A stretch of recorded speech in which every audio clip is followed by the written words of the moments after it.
Hello everyone and welcome back to another video. And today's video is coming out of Kansas City, Missouri. And this was an article that was actually sent to me and I thought it was very interesting. And we're going to put this one on a list of articles that we need to follow up on. But before we get started with the article, if you enjoy the videos, enjoy the commentary, please like, share, and subscribe so that we can grow the channel. Okay.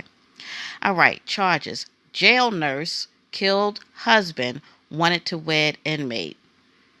Okay, so you have a nurse, a health professional who's supposed to care about human life, kill her husband so that she can get married to someone that's in prison. Let's find out the backstory to this.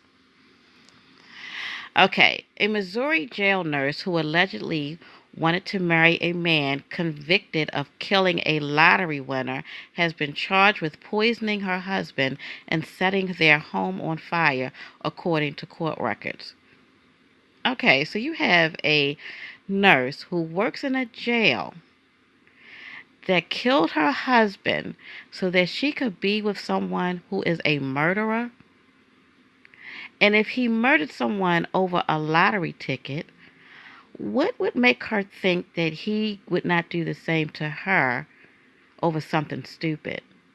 And furthermore, I'm quite sure if he murdered someone for a reason that dumb, that he's in jail for a long time. Amy Murray, 40, is facing charges including first-degree murder and arson in the December 11th death of her husband, Joshua Murray.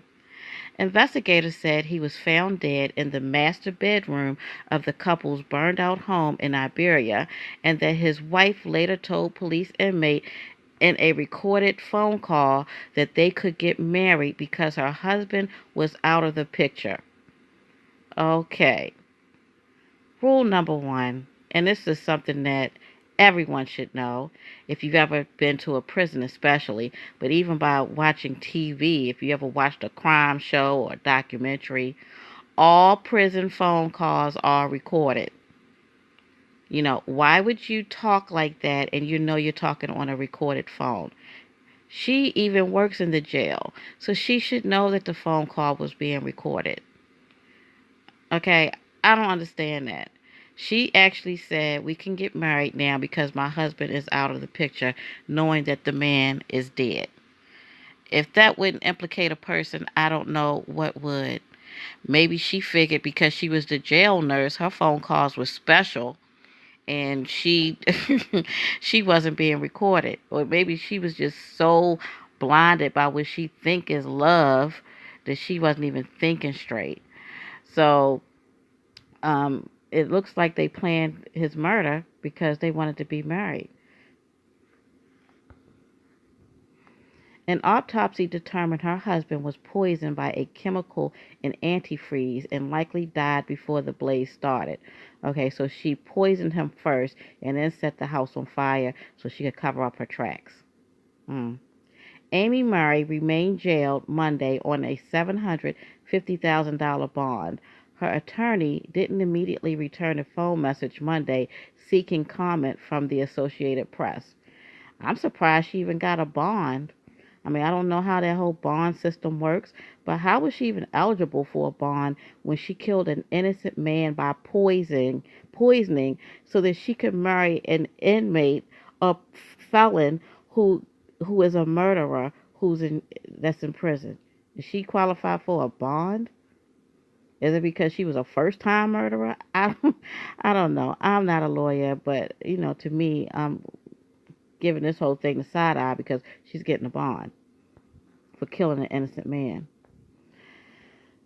Murray reported finding the home ablaze when she returned from taking the couple's 11-year-old son and two dogs to a McDonald's, a Miller County Sheriff detective wrote in a probable cause statement released last week. She told investigators she couldn't get inside the home because the house was filled with smoke.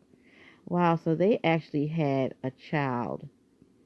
She planned this. She poisoned him, knowing that she gave him the poison. I don't know. Maybe she gave it to him in his drink so he couldn't taste it, or maybe she mixed it. I don't know. But she gave it to him, knowing that he was going to die. She took the uh, son out the house and the dogs. Okay, so that tells you how much she valued her husband's life. She took the two dogs too and the son. She wanted everybody safe but him. And then she set the house on fire. But investigators said they found a McDonald's sandwich on the kitchen counter at the house in Iberia, which is about 140 miles, about 225 kilometers southeast of Kansas City. Okay, so um, I guess they don't believe her whole McDonald's story that she took her children and the dogs to a McDonald's. Okay, because they found the McDonald's bag, actually a McDonald's sandwich actually in the house. So I don't know what that whole thing means, but they don't believe her about the McDonald's. Maybe she went to McDonald's, brought him back some food, and put the antifreeze in his McDonald's drink. I don't know. Murray worked part time at that, okay, part time as a nurse at the Jefferson City Correctional Facility, where she had a romantic relationship with inmate Eugene Claypool that had been going on for some time, according to authorities and charging documents. Claypool, who isn't charged in the case, was sentenced to life in prison for fatally stabbing an elderly man in 2000. Okay, so I don't know what they called for some time. Was that years? Was that months? Was that weeks? What was that? And he wasn't involved in this. So this must have been all her. So she's a criminal at heart. She has a dark heart. Maybe she fell in love, you know, and she wanted to marry him, or they was talking about marriage, and maybe he told her, "Look, I can't marry you. You're a married woman. I can't marry you." So she felt like, oh, instead of getting a divorce like normal people would do, she would kill him so she could be married to this man. Love makes you do some crazy and dumb things, but murder, that's very extreme. In recorded phone calls to the facility, okay, here we go. So recorded phone calls mean she called and talked to this man more than one time, knowing that all calls are recorded. People, that's not, they don't just put that up and make that known for anything, just to be doing it. They really record phone calls, okay, and they will pull them. In recorded phone calls to the facility, Murray told Claypool she wanted to divorce her husband. So why didn't she divorce him? Following the fire, she allegedly told Claypool they could get married because her husband was dead and out of the picture, according to court documents. She and Claypool also discussed getting an attorney so Claypool could be released from prison early. All right, so it sounds like she's just delusional. So she figured, oh, I done fell in love with this murderer who killed an innocent person. Okay, I don't want to be married to my husband because maybe, either they was having problems at home, or she met this man in the jail and he just rocked her world so good that she said, forget what I got going on at home. I want to kill him. Okay. The man at the jail told her, no, we can't be together like that because you're married. But she done made up this fairy tale in her mind. Oh, let me kill him, get the insurance money, then I can get an attorney to get you out of jail early. Is that even how that works? This man had been found guilty by a court of law and was actually sentenced and was given a sentence for his crime. Now, I'm not a lawyer again, so I could be totally wrong in what I'm thinking. Because I always thought if you got a new trial for something, it's because they found something wrong in your original trial. So you're being retried for a crime. I didn't know that you could, after you've been sentenced, you could go back and ask the judge to relook at the sentence. I thought you had a certain amount of time to do an appeal if you didn't like the sentence or you didn't think the sentence was fair. I don't know. I'm just going by, experience that I've seen other people go through. All right. So if you're a lawyer and, if I'm wrong, just please correct me. But I didn't know that you could just get a lawyer and say, let's go back to court to see if we can get your life sentence removed from murdering someone and get that lifted so you can come home. This man is not coming home. She was clearly delusional. Murray worked at the prison through Corazon Health, a private company that provides health care at the state's prisons. Spokesman Martha Harbin said Monday that Murray had been fired from the company, though she couldn't provide the time frame that Murray worked for the company.